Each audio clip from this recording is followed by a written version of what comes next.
understand what that means. This is the magnitude of scams, and I'm sure that's not all. It's more than that. I have calculated that if this scam did not take place, the tax rate in the country would have halved. And if the tax rate in the country would have halved, we would have spent more money and the entire economy would have revived. So what a tragedy. Whether it's the irrigation scam, whether it's coal scam, whether the Commonwealth Games scam, whether the 2G scam, that's all you hear about. And we do nothing about it. And it's all forgotten very soon. The press makes a lot of hullabaloo. It's on TV for a long time. 1 month later, it's all evaporated.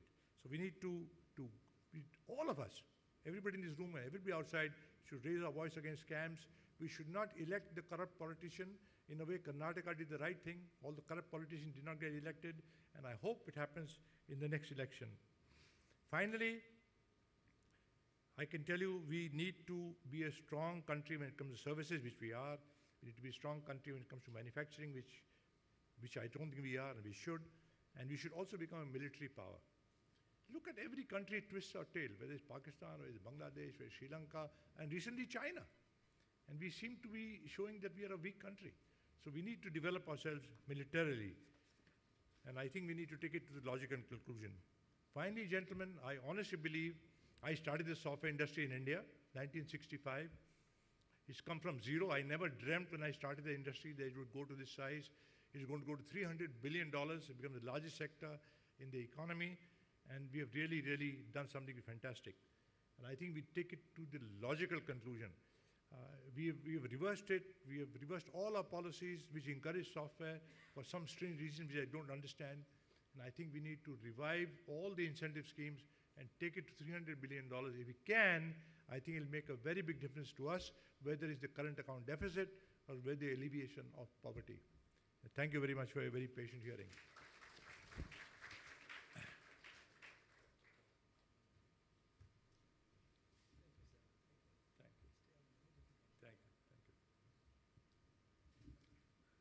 Well, friends, technical, at the same time, quite emotive. I was touched by the fact that the maximum reaction, as somebody said, 80% of human behavior, 80% of decision making, even in the hard-driven corporate world, is emotional. So the maximum damage that we cause to our empathetic relations with other countries is when our man is sitting next to a British guy or an American guy and doing their work and he gets a heartburn. This brownie has come and taken my job. Very tough call. And the next one is, I liked, he said, why don't you ask our own Indian companies to invest more in India? They are investing abroad and we want FDI and we want foreign investments here, whereas our own people keep investing elsewhere. I think there is a bit of politics there. I'm not a politician. I'm not an economist either. But there are certain very basic human contradictions that we need to address. And thank you, sir, for coming out with a few very excellent suggestions. But the tough one is how to change the bureaucratic mindset. And there I think we'll all have to put up our hands and say, oh my God, God bless. Very well. Ladies and gentlemen, I'm sure you had a wonderful time listening to sir. And may I now request Satya Brahma to come and do the honors. Yes.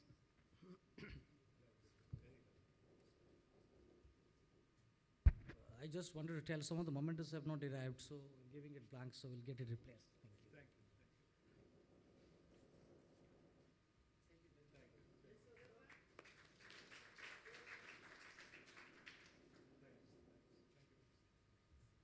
Thank you. Thank you. Thank you.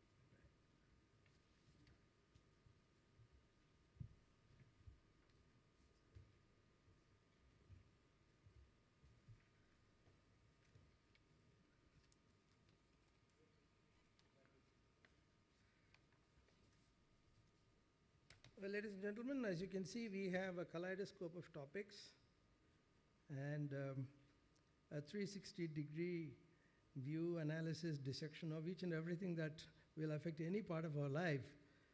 Okay, so that leaves up to the reputation of conclave, yeah? A large canvas Mr. Satya Brahma has set for himself and for us, and I think we are having a wonderful time looking at each and every part of the canvas and filling it in the best of our abilities. We have now a pharmaceutical gentleman who is looking at CSR. Am I right, sir? Mr. Kewal Handa, please. Just stay on, I will introduce you, then you can come over if it's all right with you.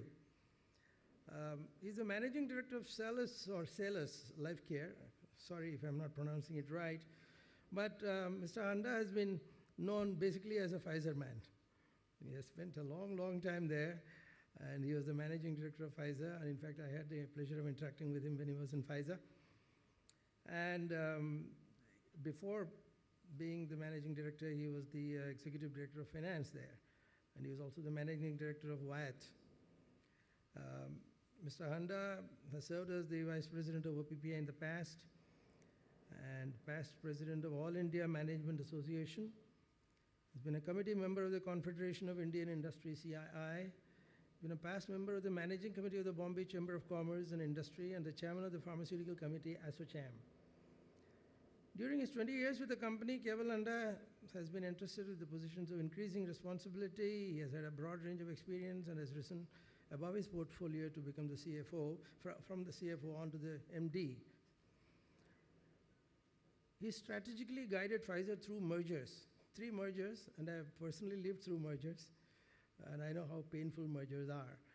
But he has handled them beautifully. Park Davis, Warner Lambert, and Pharmacia and Wyatt. He has radically changed the mindset and skill sets of the colleagues across the organization to achieve these goals, because to live through and to imbibe the new values of the merged entity and then to do justice and then to keep rising is a Herculean job, and he has done it beautifully. Mr. Handa was awarded the India CFO 2004 Excellence in Finance in an MNC by the International Market Assessment Group, the Bharat Shiromani Award in 2007, and the Pharma Leaders Pharma Professional of the Year 2010. He is presently the promoted director of Salus Lifecare Private Limited and a strategic advisor to various companies. Ladies and gentlemen, Mr. Kewal Handa.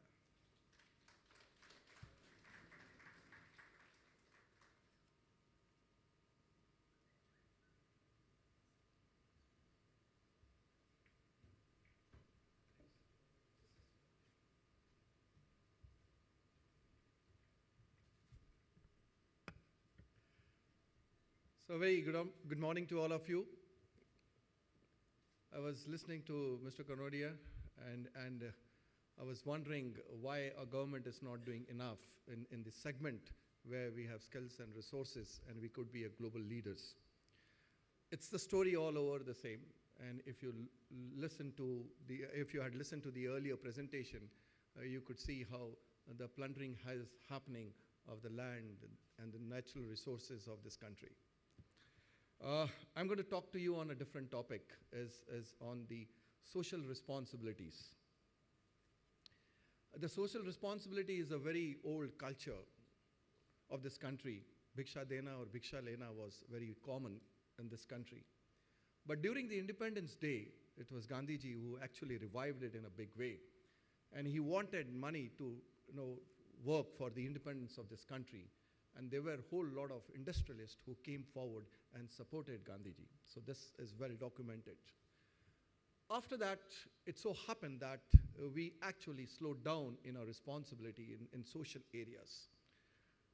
Big industrial associations were doing the activities, but they were more religious or more community-based or more activities towards their roots. And the actual social changes were not really being implemented.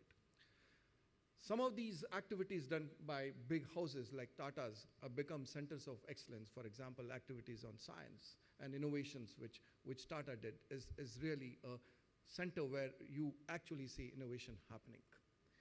The journey then became going towards 60s and 80s in social responses, where people did realize that this country needs to do something for the people who do not have the have-nots, both in terms of medical, in terms of educations. And then when the sustainability issue became worldwide rampant, then people start talking about ecosystem. And you know what is happening in Uttarakhand today. It's nothing but an issue of sustainability.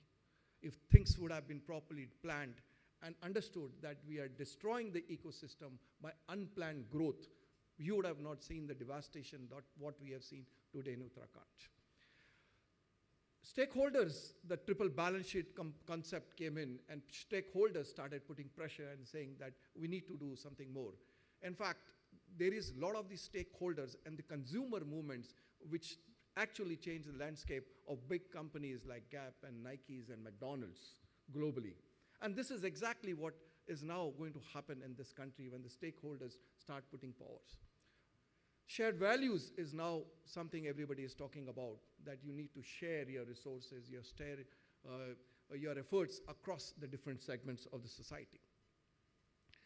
CSR has to be inclusive, has to be holistic, and has to disclose. In India, this concept of CSR has not been well entrenched up till now. People are doing CSR not very inclusive.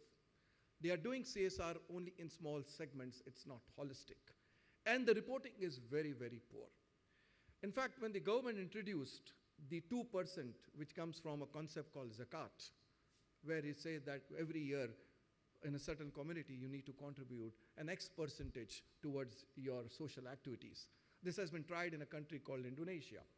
So this zakat concept is something that the government has now introduced and said that you need to contribute, every company need to contribute 2% of their PAT, profit after tax, towards the CSR activities.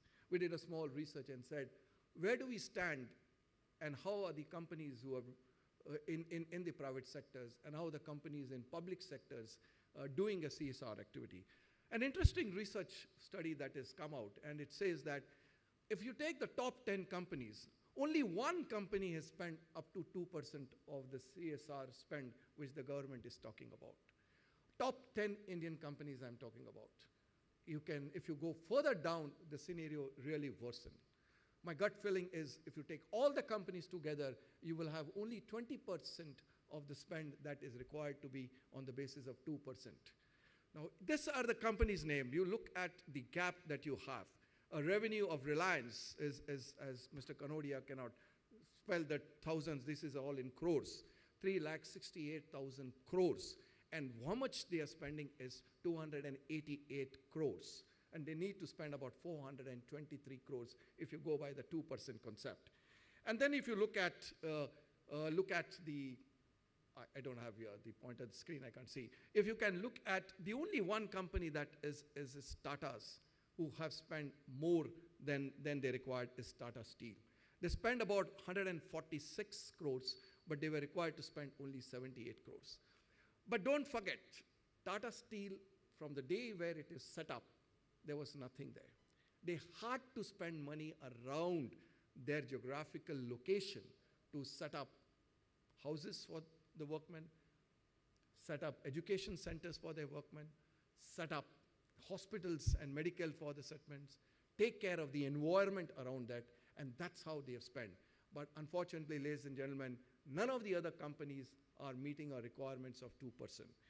Let's see the track record of public sector, these Navratna companies, and government itself says that they want to spend money on CSR. How does the Navratna company do? Its track record is even worse. Indian Oil spends only 83 crores, which is required to spend 156 crores. ONGC, the big one company everybody knows, spends 121 crores, in fact, half of what it is required to spend. And some of the companies are not even spending anything, and that's how the track record is. On an average, you will see the top 10 companies spending less than 50% of the money that is required. So there is a huge gap. And why there is a huge gap? I don't blame these companies. If you look at how the spend takes place in this country, most of the spend takes place either creating through a foundation, the companies have their own foundation and spend money, or contributing through NGOs, or making contribution to the government fund. The last thing you should do is make contribution to the government fund. Even if the bureaucrats or anybody is there, they're going to bash me, but I'm going to say that. Because you do not know where the money is going and how it is spent. The second last thing you should do is to spend on NGOs, because there, I will show you in my subsequent slides how NGOs are fragmented, how small they are in this country, and the impact of the spend by the NGOs in the community really doesn't happen. Recently, a bank, one of the big banks, who has been spending money for the last 10 years, did an assessment of their projects. And the report came up and said that the projects last 10 years they've been spending has not made any impact on the community.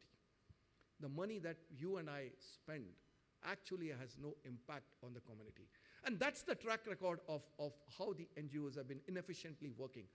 And I will show you the slide why it is happening and why we should need to consolidate at the NGO level very, very dramatically and very quickly. A lot of NGOs have mushroomed for one or the other reasons.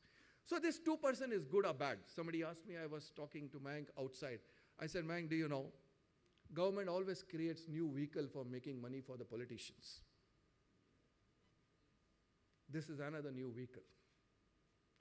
If it is not governed very well, this will become a new vehicle of the people who are chairing the public sector units. They will direct that money should be governed, go into the NGOs where they have connections. And that money will flow back to the politicians.